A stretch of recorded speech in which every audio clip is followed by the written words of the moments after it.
What's going on, guys? Welcome back to another episode. This time we are going to replace our crank sensor and see if we get this thing started.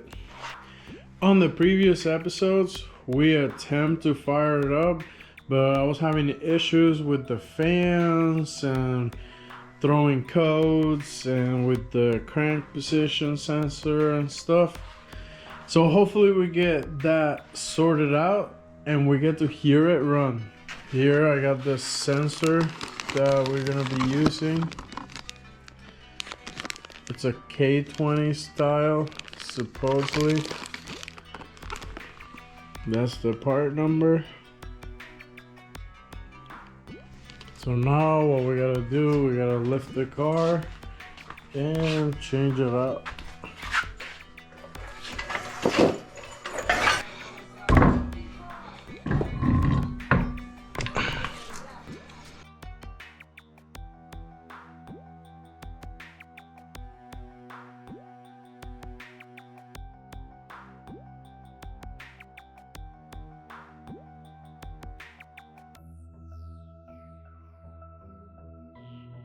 So this is the crank sensor that I pull out of the engine.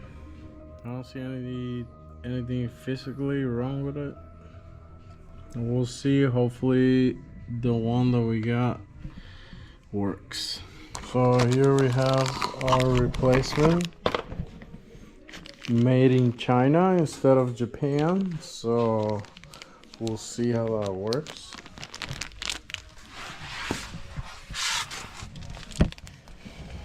So now we gotta double check our wiring, make sure the connector is pinned correctly. So I just finished putting the crank sensor in. I had to repin the connector. Fingers crossed it works.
So the car started, no problems, but it does not want to rev.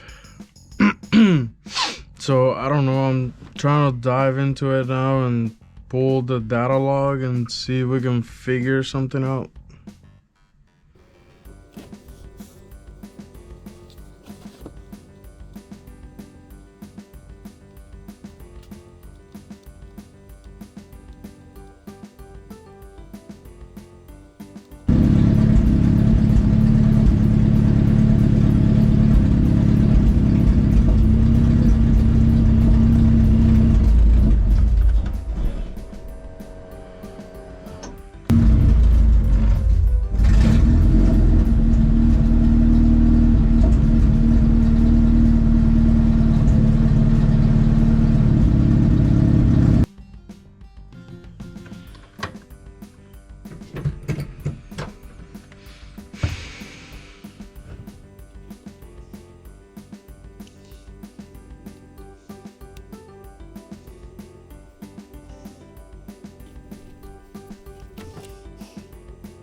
So I think that's as far as I'm gonna make it tonight.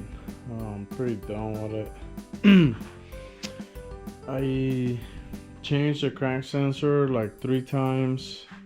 I'm still getting the crank trigger issue. I gotta dive more into it. I'm getting a dash timeout code also.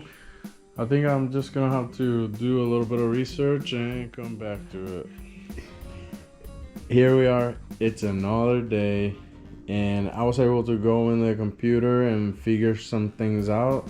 Or trigger settings were completely off, so I was throwing off the system. But in spite of that being fixed and putting the right ones in, I'm still having trigger issues.